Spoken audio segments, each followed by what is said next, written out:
येन बद्धो बलिराजा दानवेंद्रो महाबल तेन त्वामपि बध्वामी रक्षे माँ चले। जब इंद्राणी ने सूत्र इंद्र को बांधा तब गुरु बृहस्पति ने इस मंत्र का उच्चारण किया था, अर्थात जिस सूत्र से महान राजा बलि को बांधा गया था उसी सूत्र से मैं तुम्हें बांधता हूँ। हे रक्षे, तू अडिग रहना। भारत में बहन तो भाई को राखी बांधती ही है, लेकिन सतयुग में तो पत्नियां भी पति को रक्षा सूत्र बांधती थी।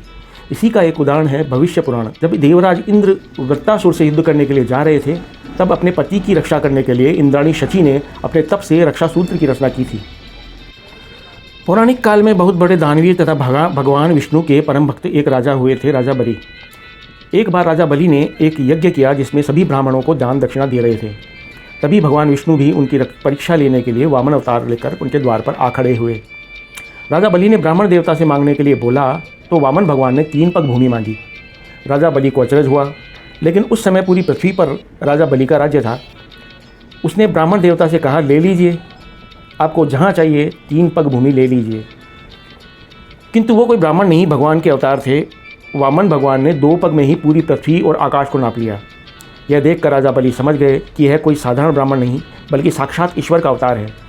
तीसरे पग के लिए उन्होंने अपना सिर आगे कर दिया। तब भगवान राजा बलि से प्रसन्न हुए और वरदान मांगने को बोला तो राजा बलि ने भगवान को ही अपने साथ पाताल में रहने की विनती की। आखिर भगवान को राजा बलि की बात माननी पड़ी और बैकुंठ छोड़कर राजा बलि के साथ पाताल चले गए।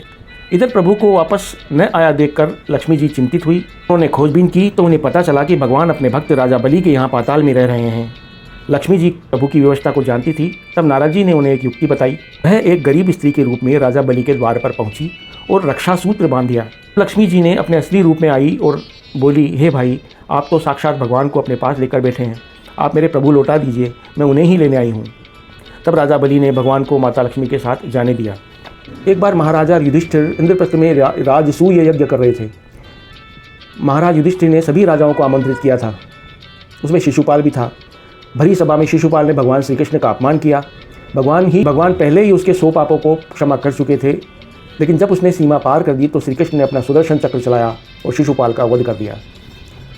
शिशुपाल का वध करके जब सुदर्शन चक्र लौट कर आया तो उससे भगवान की तर्जनी उंगली कट गई और खून बहने लगा।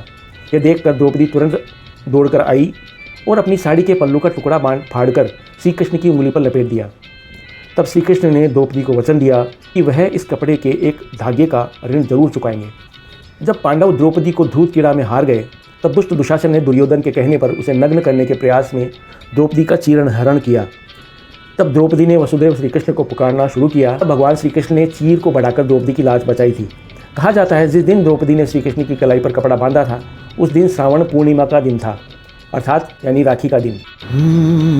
चंदा रे मेरी बहना से कहना भैया याद करे।